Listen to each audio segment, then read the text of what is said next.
confidently that the Orthodox Church is the true church. በአሜሪካ ወጣቱ የኦርቶዶክስ ተዋሕዶ ቤተክርስቲያንን እውነተኛነት እየመረመረ እየተማረ እየጎረፈ ይገኛል። አስደናቂው ወጣት ስለ ኦርቶዶክስ የመሰከረውን ምስክርነት አቀርብላችኋለሁ። or someone else, they think Protestants, a lot of Protestants think that, Orthodox worship the saints or worship Mary, but that's not true. And I actually didn't, I actually thought that too, because that's what I was told. But I look into it and I asked, and I'm like, no, not at all. ያጋንን ትምህርት ነው ያልኩ ለፋውኮ ያጋንን ትምህርት ነው። ከዚህ በኋላ የፕሮቴስታንቲዝምን ተረተረትና የውሸት ክስ የምንሰማበት ጊዜ አብቅቷል። ወንድማችን ልደት ሶስቱንም ፓስተሮች በአንድ መድረክ ላይ እንደዚህ አፋጧቸዋል። በመጨረሻም ፓስተሩ ኦርቶዶክስ ተዋሕዶ ቤተክርስቲያን በነገረ ድህነት ጉዳይ አንድ ናት፣ ትክክልም ናት ሲል መስክሯል። ስለሱም እንመለከታለን። ዲያቆን ነበርክ? አዎ። ከማን እጅ ነው ድቁናውን የተቀበልከው? ብፁዕ አቡነ ዮሴፍ። ፓስተር አሌክስ፣ ይሄ ልዩነት እጅግ መሰረታዊ ልዩነት ነው። ሰይጣናዊ ትምህርት መሰረታዊ ልዩነት ነው። መሰረታዊ ኤፍሬም ባለ ጊዜ ይሄ የትምህርት ልዩነት መሰረታዊ አይደለም ግን ሰይጣናዊ ነው ይላል። እዚሁ ጋር ያላችሁ ሶስታችሁም ራሱ እዚሁ ቁጭ ብላችሁ ተለያይታችኋል። ሰለሞን ዘመቄት ሰዎች ሰውን የሚያስለፈልፉበትን ምስጢሩን አጋልጦታል። እሱንም አቀርብላችኋል። ምስጢር ላወጣ ነው ብዬ አንድ ቪዲዮ ሰርቼ ነበር ከሳምንት በፊት ማለት ነው። እና ብዙዎቻችሁ ኮመንት አድርጋችሁልኛል። ምን ይደረጋል መሰላችሁ? አይታችሁ ከሆነ የምስጢር መንፈስ የእንትን መተት ሲሉ እያለ ሊጠመቅ የሄደውም ሊያስጠምቅ የሄደውም በአካባቢ የቆመው ሁሉ እየሄደ ይዘረራል ማለት ይንፈራፈራል። ከዚያ በኋላ ልቀቅ ትሄዳለህ ለቀ ምናምን ኢንተርቪው ተደርጎ ይለቃል ማለት ነው። መጀመሪያ የአየር አጋንንት የሚባሉትን ወደ እናንተ ይልኩባችሁ። ሙስሊምነት ነው ብሎ ተናገረ ማለት ክርስቲያኖችን ለማጽዳት አስበዋል ማለት ነው። የፕሮቴስታንት የወንጌላውያን አማኞችን ከስልጤ ምድር ለማጥፋት አስበዋል ማለት ነው። ኦርቶዶክሳውያን ከስልጤ ምድር ለማጥፋት አስበዋል ማለት ነው። እነማን? እነ አህመዲን ጀበልና የውሃብያው ቲም በጠቅላላ ማለት። ስልጤነት ሙስሊምነት ነው አህመዲን ጀበል ነው ያለው። ለመሆኑ በስልጤ ዞን ክርስቲያኖች የሉም ማለት ነው? አሉ እንጂ በርካታ ክርስቲያኖች፣ እንደውም የራሳቸው ኡስታዞች ሳይቀር ከዚህ በፊት ባቀረብኩላችሁ ቪዲዮዎች ከ200,000 በላይ ኢስላም ኮፍሯል፣ ወደ ኦርቶዶክስ ተዋሕዶ ቤተክርስቲያን ተቀላቅሏል ሲሉ እኮ ሰምተናል። እንደውም በርካታ ክርስቲያኖች በዛ አካባቢ እየወጡ ነው። እንደውም ጠንካሮች ናቸው በእምነታቸው። ታዲያ እነዚህን ሁሉ ለመጨፍለቅ ታስቦ ነው ደግሞ በሀገራዊ ምክክሩ ላይ እየተሳተፉ ይገኛሉ። እነዚሁ ሰዎች ማንነት የስልጤነት ታሪክ ከዑለማና ከዲን ጋር የተያያዘና ይህ ሁሉ የሚደረገው እኛ እንደ ሙስሊምነታችን የደረሰብን አስተዳደራዊና በነበረው ሂደት ጉድለቶች፣ መገፋቶች፣ መሰል ነገሮች አሉ ብለው የሄዱባቸውን ርቀት ሳይ በቃ እኛ ቀርብ ብለን ካላየነው ማንረዳቸው ነገሮች አሉ የሚል ወሰድኩ። የኢትዮጵያ ዘመን አቆጣጠርና መስከረም 1 የሚባለው አገላለጥ ሊፋቅ ይገባል የሚል አጀንዳ ቀርቧል። ጠበቃና የሕግ አማካሪ ያለው ከዚህ ቀደም ኢትዮጵያ የሚባለው ስም ራሱ አይመጥነንምና ሊቀየር ይገባል ተባለ። ሰላም ሁላችሁንም በያላችሁበት ሀገርና ሰዓት አቆጣጠር ሰላም ብያለሁ። ሰላምታ ይድረስልኝ። ይህ ቪዲዮ ከደረሳችሁ ቪዲዮውን ላይክ፣ ሰብስክራይብ፣ ሼር ማድረጋችሁን ላስታውሳችሁ ብዬ ነው። እንዳትዘነጉ። ቀጥታ ወደ ቪዲዮቹ እንሄዳለን። ዲያቆን ነበርክ? አዎ። ከማን እጅ ነው ድቁናውን የተቀበልከው? ብፁዕ አቡነ ዮሴፍ ሲዳማ ሀገረ ስብከት ሊቀ። ከዚህ በኋላ የፕሮቴስታንቲዝምን የተረት ተረት አስተምሮ የሐሰት ክስ የምንሰማበትም ጊዜ የለም። ወጣቱ ነቅቷል። ኦርቶዶክስ ተዋሕዶ ቤተክርስቲያንን በሐሰት እንደሚከሷት ወጣቱ መርምሮ ደርሶበታል፣ አውቆታል። እነሱ አንድ ሳይሆኑ በነገረ ድህነት ጉዳይ ሳይግባቡ እንዴት ሌላውን እነሱ ወደማያውቁት እነሱ ወደማይግባቡበት ቤተ እምነት ይወስዳሉ? እንደሚታወቀው የሃይማኖት ዋና መገለጫው ነፍስን ማዳንና የሰው ልጅ የዘላለም ሕይወት ወደሚያሰጠው ትክክለኛው እምነት መውሰድ ነው። ታዲያ ፕሮቴስታንቲዝም በእውኑ ትክክለኛ ቤተ እምነት ነው? እምነትስ አለን ብላችሁ በኮንፊደንስ መናገር ትችላላችሁ? ሂስትሪ አላችሁ? እስኪ ወንድማችን ልደተ ቃል ሶስቱን ፓስተሮች ባንድ አስቀምጦ ጌታችን መድኃኒታችን ኢየሱስ ክርስቶስ የሰው ልጅ ለማዳን ቅድሚያ ወስኗልን? ነፃነት የለውንም? የሚል ጥያቄ ጠየቃቸው። አንደኛው አዎ የተወሰኑትን መርጦ ያድናል አለ። አንደኛው ደግሞ ይህ ምንም ልዩነት አያመጣም አለ። ሌላኛው ፓስተር ደግሞ የኦርቶዶክስ ተዋሕዶ ቤተክርስቲያን ናት በነገረ ድነት ጉዳይ በነጻነት ነፃ የሆነ አምላክ ስለሆነ ነፃነት ሰጥቶናል ሲል መለሰ። እስኪ ታዲያ የትኛውን የፕሮቴስታንቲዝም ዲኖሚኔሽን እንከተል? እስኪ የወንድማችን ለተቃለን እንከታተል። ፓስተር አሌክስ ይሄ ልዩነት እጅግ መሰረታዊ ልዩነት ነው። ሰይጣናዊ ትምህርት መሰረታዊ ልዩነት ነው። መሰረታዊ ኤፍሬም ባለ ጊዜ ይሄ የትምህርት ልዩነት መሰረታዊ አይደለም ግን ሰይጣናዊ ነው ይላል። እዚሁ ጋር ያላችሁ ሶስታችሁም ራሱ እዚሁ ቁጭ ብላችሁ ተለያይታችኋል። እናንተ አልኩ ቅድም ፓስተር አሌክስ ተናግሯል። በነገራችን ላይ ስለ ኦርቶዶክስ ልናወራ አይደለም ይሄን ሩም የከፈት ነው አለ። ስለ ኦርቶዶክስ ልናወራ አይደለም እኛው ጋር ራሱ በጣም ሰፊ ልዩነት ስላለ ልናወራ ነው የመጣ ነው አላቸው። ቅድም ኤፍሬም በመነሻው ምን ብሎ ተናግሯል?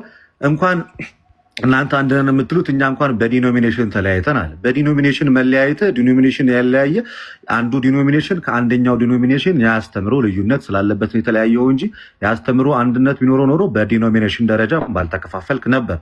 እኔ ስለኛ ቤተክርስቲያን ራሱ ፓስተር አሌክስ መልስ እንዲሰጥልን ነው የምፈልገው። ፓስተር አሌክስ እኛ ልዩነት አለን ብለህ ታምናለህ? ኦርቶዶክስ በጭራሽ እስካሁን አልሰማሁኝም አላየሁኝም። በቪዲዮም ይኸውላችሁ በኢትዮጵያ ኦርቶዶክስ መካከል ባለ ክርክር እንኳን እኛ እኮ ክርክር ሆኖ ኤፍሬምን ብሏል፣ እኔም ብያለሁ፣ ሌሎችም ወንድሞች ይህንን ትምህርት እንደማይቀበሉ ተናግሯል አደባባይ ላይ። የኢትዮጵያ ኦርቶዶክስ ቤተክርስቲያን በዚህ ጉዳይ ላይ ትምህርቶቿና እርስ በርስ ልዩነት ሆኖ የወጣ ነገር እኔ አልሰማሁም አላየሁም። ዲያቆን ነበር። ከማን እጅ ነው ድቁናውን የተቀበልከው? ብፁዕ አቡነ ዮሴፍ ሲዳማ ሀገረ ስብከት ሊቀ ጳጳስ። ይህንን መረጃ በደንብ አድርጋችሁ አዳርሱልኝ። የዮናታንን ድራማ እንድናጋለጥ የዮናታን ድራማ በቃን ሰለቸን ያላችሁ ኮመንት አድርጉ። ሁላችሁም አደራ ኮፒ ሊንክ አድርጉ። ቢያንስ ከ100,000 በላይ እይታዎች ያስፈልጉታል። እንግዲህ ለምን ረሳችሁኝ? አለሁኝ እኮ አልጠፋሁም፣ ዝም ስል የሌለው መሰራችሁ ሲል ብቅ ብሏል ዮናታን ከሰሞኑ። የፕሮቴስታንት ቤተ እምነት አሁን ዕለት ማለት ነው እየተዳከመ እየተከፋፈል መጥቷል። አሁን ኦርቶዶክሳዊነት ገኖ ክርስቶስ በጋድ በመልአት የሚሰበክባት ቤት የኢትዮጵያ ኦርቶዶክስ ተዋሕዶ ቤተክርስቲያን ናት። ከዚህ ቀደም የነበረው የፕሮቴስታንቲዝም ስም የማጥፋት ዘመቻ ኦርቶዶክስ ቅዱሳንን ታመልካለች፣ ደረባ ታመልካለች፣ ኢየሱስን አታውቅም፣ ስለ ኢየሱስ አዘመረ፣ ስለ ኢየሱስ አሰብክ ሚል ነበር ድራማው፣ ትችቱ ወይም ደግሞ ነቀፌታው። አሁን በዚህ 2-3 ዓመታት ኦርቶዶክስ ክርስቶስን እንዴት እንደምትሰብክ እንዴት እንደምታቅ በምልአት ታውጆ ተሰርቷል።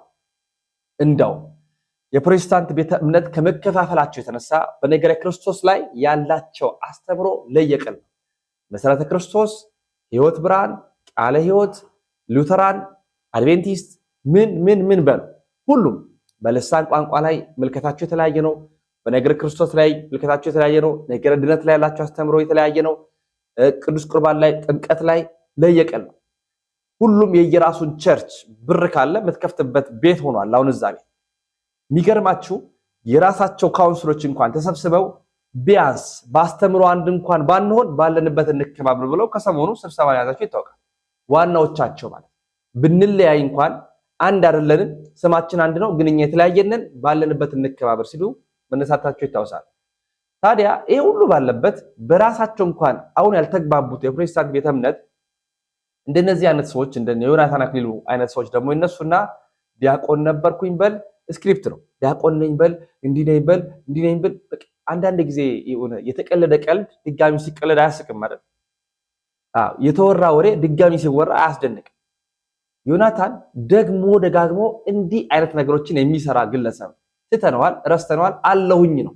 ትዝ ካላችሁ ትዝታ ሳሙኤል ኦርቶዶክስን ሲናገር ሲነካ ነው በደንብ የሚገን ነው። ያኔ እነ እዩ ጩፋ በሉ እነ ዮናታን አክሊሉ ከነ መፈጠራቸው ተረሱ። ታዲያ ገኑ የነበሩት ትዝታ አሁን ደግሞ ደበዘዛል። ታዲያ እንደነ ዮናታን አክሊሉ ደግሞ አሁን አለን ለማለት ርዕስ ለመሆን እንዲያት የወረደ ድራማ ይዞ ይመጣል። ዲያቆን ነበርኩኝ ምናምን ነበርኩኝ ሚል ማለት እኛ ነኝ በሚል ማንነት ውስጥ አይደለም ያለነው። በሆነችው ክርስቶስ ኢየሱስ በመላት በሚሰበክባት የተዋሃዶ ቤት ነው ያለነው። ኑ ስለ ነገረ ክርስቶስ እንነጋገር። ዲያቆን ነኝ ምን ነኝ ምትለውም ካለ ናና እንነጋገር። ስለ ክርስቶስ ኢየሱስ በመልአት እንነጋገር። ማን ክርስቶስ እንደሚሰብክ ማን እውነተኛ ክርስቶስ እንዳለው ያኔ ታገኛላችሁ። ወጥቶ ሌላውን በመተቸት ሌላውን በማንቋሸሽ የራስን ስም ከፍ ለማድረግ የሚኬድበት ርቀት በጣም የወረደ ነው። ይህንን መረጃ በደንብ አድርጋችሁ ሼር አድርጉ፣ በደንብ አድርጋችሁ አዳርሱ እንላለን። ወንድማችንን እናመሰግናለን። በአሜሪካ ወጣቱ የኦርቶዶክስ ተዋሕዶ ቤተክርስቲያንን እውነተኛነት እያጠና እየተመራመረ ከፕሮቴስታንቲዝም ጋር እንዲሁም ከካቶሊኮች ጋር የነሱን ስተቶች ነቅሶ እያወጣ How's it going? So, filming on my phone because my camera died, but I haven't posted in over a month, and maybe you might be wondering why.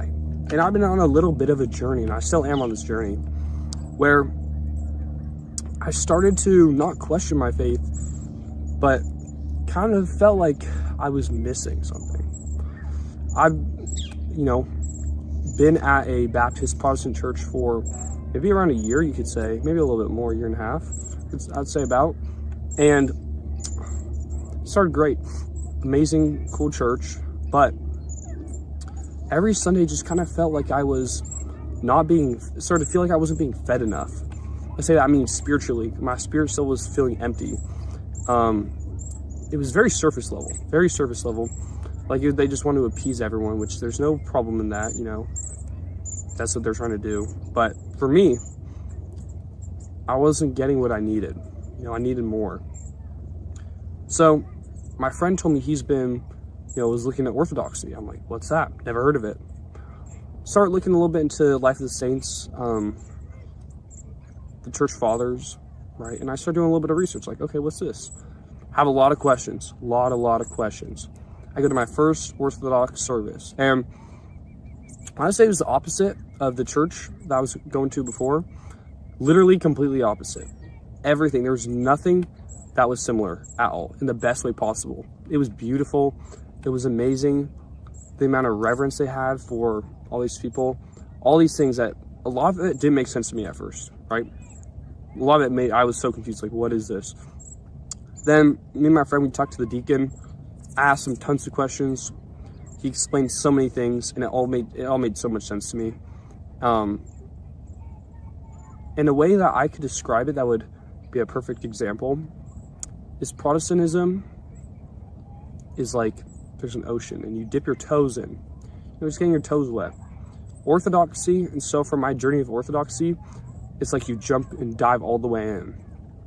There's so many things that you would never have seen from the surface where you're just dipping your toes in. You don't see the reefs, the fish. You don't see those unless you actually go deep in the water. And that's Orthodoxy. And it's beautiful because it's all about how the whole goal is to become unified with Christ. It's beautiful to have that deep, intimate relationship with Christ. And I soon have realized that I'm never going to find that relationship with Christ in Protestant church. I have had a relationship with Christ, right? I'm not saying you're not going to be able to have one, but I'm saying is mine, ever since I've started to pursue the Orthodox Church, has deepened so much with something like they have the daily prayers, the morning prayers, the night prayers. Those have helped me so much. It's just each one, it's like 30 minutes, but you have that dedicated prayer time where it's just beautiful. You just get to focus on the Lord with the icons. Protestants is crazy, the amount of Protestants that think icons are idols. Idols, yeah, it's crazy. When it's really Jesus, like, or someone else. They think a lot of Protestants think that Orthodox worship the saints or worship Mary, but that's not true. And I actually didn't. I actually thought that too, because that's what I was told. But I look into it and I ask, and I'm like, no, not at all. የኦርቶዶክስ ተዋሕዶ ቤተክርስቲያንን ፕሮቴስታንቶች ድንግል ማርያምን ታመልካለች የሚሉትን እንዲሁም ቅዱሳንን ታመልካለች የሚሉትን የተረት ተረት አስተምሮ የካቶሊኮችን የስተት አስተምሮ የስተት መንገድ ወደ ጎን በማለት ነፍሱን ለማዳን ወደ ትክክለኛዋ ወደ ኦርቶዶክስ ተዋሕዶ ቤተክርስቲያን እየጎረፈ ይገኛል። ሰው ሆኖ ካቶሊኮች በርካታ ስተቶች አላቸው። አንደኛው በነገረ ድኅነት ጉዳይ በክርስቶስ ጉዳይ እጅግ በርካታ ስተቶችን ያራምዳሉ። ክርስቶስን እንደ ፍጡርም ያደርጉታል። ሁለት ባህሪም አለው ይላሉ። ያን ስተት ወደ ጎን በማለት ወደ ኦርቶዶክስ ተዋሕዶ ቤተክርስቲያንና የኦርቶዶክስ ተዋሕዶ ቤተክርስቲያንን ትክክለኛነት እንደዚህ እየመሰከሩ ይገኛሉ። አብረን እንከታተላቸው። Protestants have this idea of all these beliefs that now knowing the truth I can never go back to being a Protestant because of what's been revealed to me. For example, the church I went to, they don't believe baptism is required for salvation. They don't believe that partaking in the Eucharist is the real body and blood of Christ. All those two beliefs, the belief of you're saved once, you're saved forever, those are new beliefs. I didn't know that. I didn't realize that those beliefs were only around since, Martin Luther. I didn't realize that for the entire amount of church history, they all believed that was never even a belief. And if someone did have that belief, they were cast out, they were a heretic, they were excommunicated because it takes away from the divinity of Christ. And it takes away from the importance of baptism. And so now it's like I have experienced only, I can't even talk on much because I don't even know. I'm just still new to this, right? But I've experienced the truth, and now my goal is to help others to experience the fullness of the truth. And there might be someone watching this who has critiques or comments, and feel free to ask whatever you like, or say whatever you like. I'm still new to the point where I can't, speak on Orthodox theology. I haven't received that blessing, and I'm not fully a part of the Orthodox Church yet. But it's really interesting to me. And you might be wondering, why not Catholicism? Simply because they added, once there's a split, they add things, for example, to the Nicene Creed. They added the Filioque, which basically hurts the essence. They basically, I'm not going to go into it, but basically it is considered a heresy. So, yeah, basically that's kind of where I'm at right now. I'm pursuing Orthodoxy. I'm loving it, actually loving it.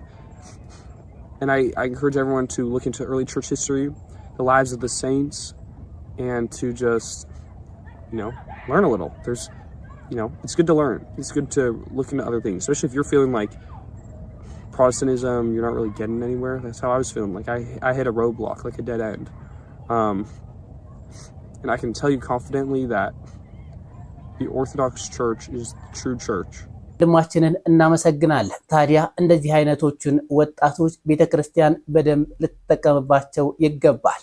በዛ አካባቢ የሚገኙ ማህበራቶች እነ ማህበረ ቅዱሳን እነዚህ አይነትን ወጣቶች በደንብ በማሰልጠን በዛ አካባቢ በባዕድ አምልኮ የሚገኙ አሜሪካዊ ወንድሞቻችን እህቶቻችንን የዓለም ሕዝብ ይድንባት ዘንድ ጌታችን መድኃኒታችን ኢየሱስ ክርስቶስ በነቢያትና በሐዋርያት መስርቶ የሰጠንን የኦርቶዶክስ ተዋሕዶ ቤተክርስቲያንን እንዲቀላቀሉ የዓለም ሕዝብ በሙሉ ወደ ኦርቶዶክስ ተዋሕዶ ቤተክርስቲያን እንዲቀላቀል ይህን ወጣት እንደዚህ አይነት ወጣቶችን ለበርካቶች እንዲያደርሱ ለበርካታ ጓደኞቻቸው ለበርካታ ቤተሰቦቻቸው እንዲያደርሱ መሰራት አለበት ባይ ነኝ። የዓለም ሕዝብ ገና ወደ ኦርቶዶክስ ተዋሕዶ ቤተክርስቲያን ይጎርፋል። ምክንያቱም እውነትን ስለያዝን እውነተኛዋ ቤተ እምነት የዓለም ሕዝብ የሚድንባት ኦርቶዶክስ ተዋሕዶ ቤተክርስቲያን ብቻ ስለሆነች ነው። ፕሮቴስታንቲዝም መጨረሻ እንግዲህ እንደዚህ ነው።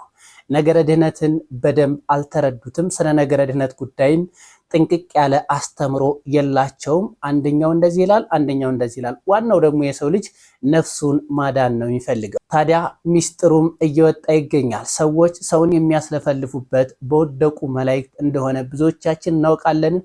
እስኪ እንመልከት። ሰለሞን ዘመቄት አንድ ሚስጥር አወጥቷል። ምስጢር ላወጣ ነው ብዬ አንድ ቪዲዮ ሰርቼ ነበር ከሳምንት በፊት ማለት ነው። እና ብዙዎቻችሁ ኮመንት አድርጋችሁልኛል። ምን ይደረጋል መሰላችሁ? አይታችሁ ከሆነ የምስጢር መንፈስ የእንትን መተት ሲሉ እያለ ሊጠመቅ የሄደውም ሊያስጠምቅ የሄደውም በአካባቢ የቆመው ሁሉ እየሄደ ይዘረራል ማለት ይንፈራፈራል። ከዚያ በኋላ ልቀቅ ትሄዳለህ ለቀ ምናምን ኢንተርቪው ተደርጎ ይለቃል ማለት ነው። መጀመሪያ የአየር አጋንንት የሚባሉትን ወደ እናንተ ይልኳቸዋል። ከዚያ በኋላ በየስማቸው ሲጠሯቸው አቤት እያሉ ወደ እነሱ ይሄዳሉ። ይሄን የምነግራችሁ አሁንም እንድትጠነቀቁ ነው ማለት ነው። እስኪ እንደው ወላዲተ አምላክ ምስክሬ ናት ነው የምላችሁ። እስኪ እንደው ውዳሴ ማርያም ጸልዩና መዝሙረ ዳዊት ጸልዩና እንደዚያ የምስጢር መተት የእንትን መተት ከሚሉት ሰዎች ሂዱ። ወላዲተ አምላክን አትጮሁም በፍጹም። ውዳሴ ማርያም ጸልያችሁ ሂዱ። መዝሙረ ዳዊት ጸልያችሁ ሂዱ። እርግጠኛ ነኝ ሊቃውንት ገጥሟችሁ ስለሚሆን ይሄ ነገር ውዳሴ ማርያም ጸልያችሁ ሂዳችሁ ስለሚሆን በኮመንት ጻፉልኝ። አዛኝቷን ነው የምላችሁ። እና እነሱ ስለሚግባቡ ሲጠሯቸው እየሄዱ ዋው ሊያስጠምቅ የሄደው ሁሉ እኮ ነው። ዝም ብሎ መንፈስ የሌለበት ሁሉ አውደ ምሕረት ላይ ያለው ሁሉ በሙሉ ይጮሃል፣ ይዘረራል ማለት ነው። ግን እንደዚህ አይነቱ ድርጊት ቤተክርስቲያን አታስተምረውም፣ የቤተክርስቲያንም አይደለም። ግን አለ እያልኳችሁ ያለሁት እንድታውቁ እንድትነቁ ክርስቶስን እንድትከተሉ በድንግል ማርያም ምልጃ እንድትተማመኑ በቅዱሳን መላእክት ምልጃ እንድትተማመኑ በጸሎት እንድትበረቱ በስጋው ወደሙ እንድትታተሙ ክርስትናችሁን እንድታውቁ ነው። ሰይጣን እኮ ሰይጣን ነኝ እያለ አይመጣም። መንፈሳዊ ሰው መስሎ ነው የሚመጣው። ስለዚህ ማስለፍለፊያ አለ። ይህን በሰፊው መጣበታለሁ ብያችኋለሁ። ይህ ቪዲዮ ቫይራል እንዲወጣ ፈልጋለሁ። ኦርቶዶክሳውያን እንዲመለከቱት እንዲያደምጡት ማለት። ለሚጠይቁኝ ሁሉ ግን መልስ አለኝ። አስፈላጊም ከሆነ እኔ ዘርሬ አሳያችኋለሁ፣ ንስሐ ገባለሁ ማለት ነው። ሰምታችሁኛል። እናመሰግናለን። ወንድማችን ሰለሞን ዘመቄት እንዳለው አባቶቻችን በመንፈስ ቅዱስ መሪነት ያዘጋጁትን እነ ውዳሴ ማርያምን፣ ዳይቱን፣ ሌሎቹንም ጸሎቶች በመጠቀም እነዚህን የወደቁ አጋንንቶችን በእነሱ እንዳንለከፍ እነሱን ወደኛ እንዳይልኩብን በጥንቃቄ በመጸለይ መዋጋት እንችላለን። ማንም ጋር ሄደን መለማመጥ የለብንም። ክርስቶስ ነፃ አድርጎ የፈጠረን ፍጥረቶች ነን። በነፃነትም እንድናመልከው ነፃነት ሰጥቶናል። ስለዚህ ሁላችንም ነፃ ሆነን በጸሎታችን ተማምነን ክርስቶስን ማምለክ፣ ክርስቶስ እንዲረዳን በጸሎት እንዲያጠነክረን እንዲያበረታታን ራሳችን ማድረግ እንችላለን። ወንድማችንን እናመሰግናለን። ስልጤነት ሙስሊምነት ነው። አህመዲን ጀበል ነው ያለው። ለመሆኑ በስልጤ ዞን ክርስቲያኖች የሉም ማለት ነው? አሉ እንጂ በርካታ ክርስቲያኖች፣ እንደውም የራሳቸው ኡስታዞች ሳይቀር ከዚህ በፊት ባቀረብኩላቸው ቪዲዮዎች ከ200,000 በላይ ኢስላም ኮፍሯል፣ ወደ ኦርቶዶክስ ተዋሕዶ ቤተክርስቲያን ተቀላቅሏል ሲሉ እኮ ሰምተናል። እንደውም በርካታ ክርስቲያኖች በዛ አካባቢ እየወጡ ነው። እንደውም ጠንካሮች ናቸው በእምነታቸው። ታዲያ እነዚህን ሁሉ ለመጨፍለቅ ታስቦ ነው ደግሞ በሀገራዊ ምክክሩ ላይ እየተሳተፉ ይገኛሉ። እነዚሁ ሰዎች ሙስሊምነት ነው ብሎ ተናገረ ማለት ክርስቲያኖችን ለማጽዳት አስበዋል ማለት ነው። የፕሮቴስታንት የወንጌላውያን አማኞችን ከስልጤ ምድር ለማጥፋት አስበዋል ማለት ነው። ኦርቶዶክሳውያን ከስልጤ ምድር ለማጥፋት አስበዋል ማለት ነው። እነማን? እነ አህመዲን ጀበልና የውሃብያው ቲም በጠቅላላ ማለት ነው። ይሄ ደግሞ ቪዲዮ ላይ ያለው ማስረጃ ነው ማለት ነው። ይኸውኛ የምናሳያችሁ ቪዲዮ ላይ ተመልከቱት። ያው ስልጤነት ማለት ሙስሊምነት ጋራ የማይነጣጠል የስልጤነት ማንነት የስልጤነት ታሪክ ከዑለማና ከዲን ጋር የተያያዘና ይህ ሁሉ የሚደረገው እኛ እንደ ሙስሊምነታችን የደረሰብን አስተዳደራዊና በነበረው ሂደት ጉድለቶች፣ መገፋቶች፣ መሰል ነገሮች አሉ ብለው የሄዱባቸውን ርቀት ሳይ በቃ እኛ ቀርብ ብለን ካላየነው ማንረዳቸው ነገሮች አሉ የሚል ወሰድኩ።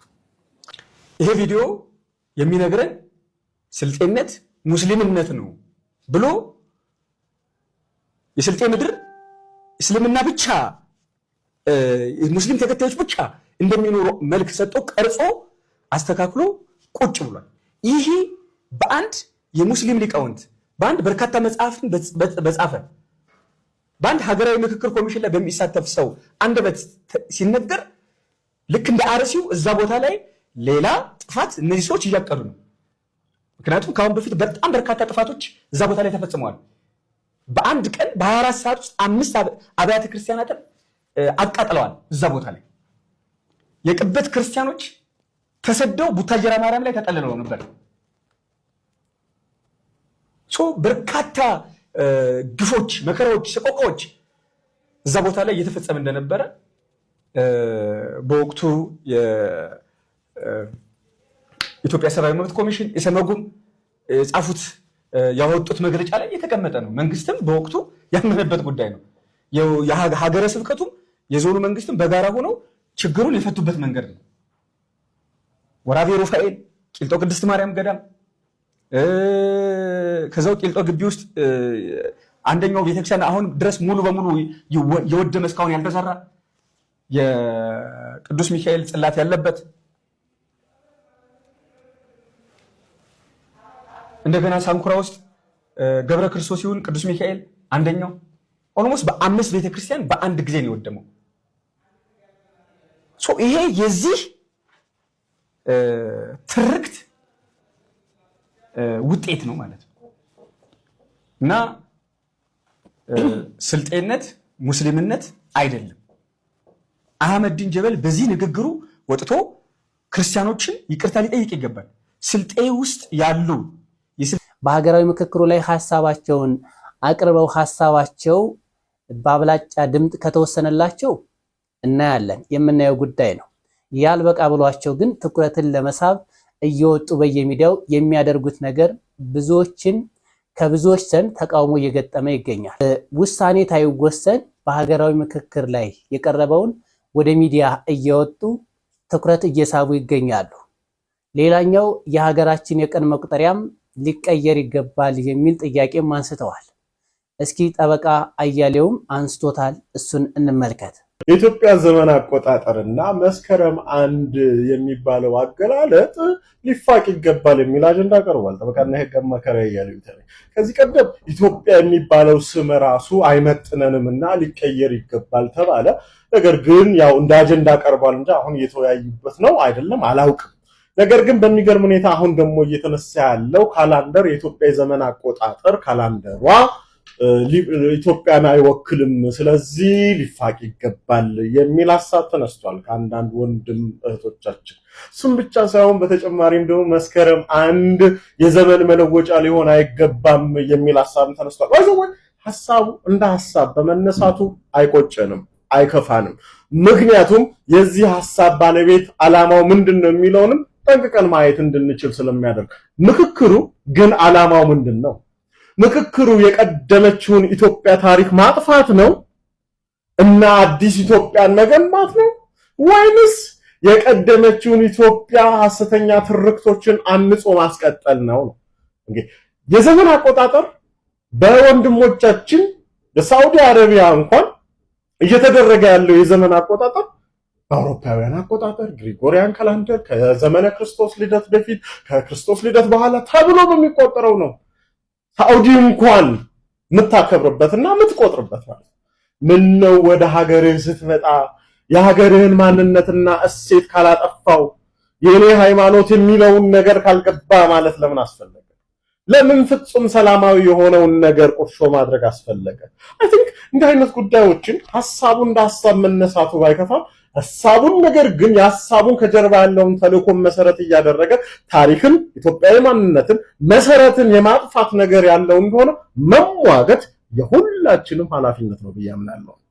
በኔ በኩል መስከረም 1ን እስቲ እንመልከት። መስከረም 1 ዘመን አቆጣጠር እንዴት ነው ሊጠፋ የሚችለው? መስከረም የሚለው ቃሉ ራሱ ምን ነው የሚያመላክተው?